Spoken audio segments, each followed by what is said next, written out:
Welcome to day 4 of the 4th annual FANNIE Awards. Hey, it's day 4, homies. Welcome back. Come on, pull up a chair, pull up a chintz, whatever you want to sit on, and just get comfy, because we're rolling right along here. We're going to go right into it. It is my number 7 favorite film of the year. What was it?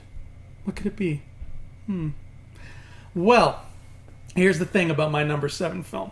It's something that I was dreading.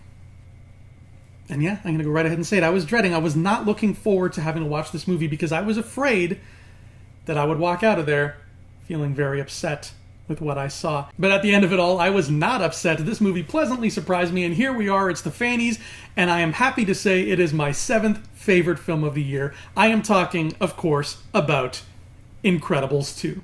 When you make a movie that is as universally beloved as The Incredibles, you're inevitably going to find yourself caught between a rock and a hard place, because people will be clamoring for a sequel, and usually one of two things happen. They don't get a sequel, so they bitch and moan, or they get a forced sequel that doesn't hold up to the original, so they bitch and moan. Brad Bird took that theory and said, nah, hold my beer. And he gave us Incredibles 2. And yeah, it's incredible. With a 14-year wait and a mountain of expectation looming over it, Incredibles 2 seemed like it was well on its way to being a disappointing, here-and-gone-again sequel in the vein of Monsters University. I sure didn't want to get my hopes up. I was cautiously optimistic. I went in with a clear head and expected neither good nor bad. I just let the movie wash over me. And what I ended up getting was a stunning follow-up. It had everything you could imagine, plus a little bit more. It was an excellent addition to the Pixar canon and one of the most mature animated movies I've ever seen. This is how you make a good sequel, kids. In Toy Story 1, Buzz has an identity crisis and Woody has to remind him that he's a toy. In Toy Story 2, Buzz has to remind Woody that he's a toy, and this time it's the latter who faces an identity crisis.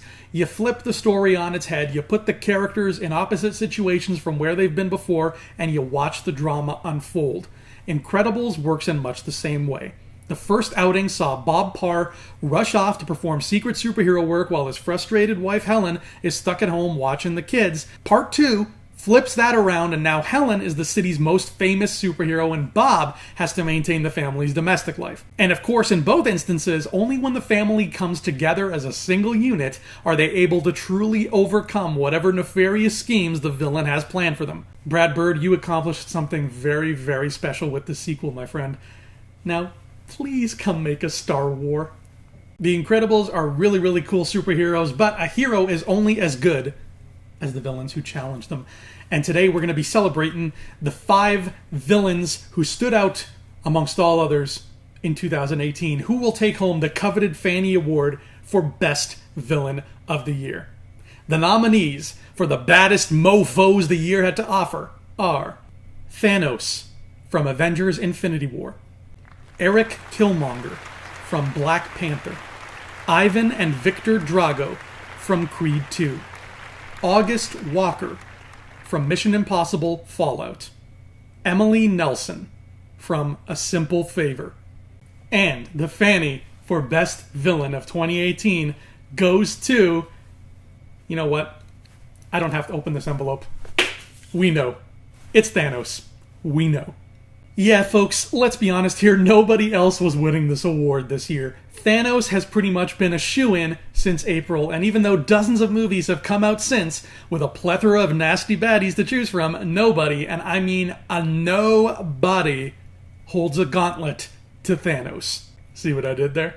6 years ago, the end of Avengers teased us with this two-eyed purple people duster and set him up to be the MCU's biggest bad guy moving forward.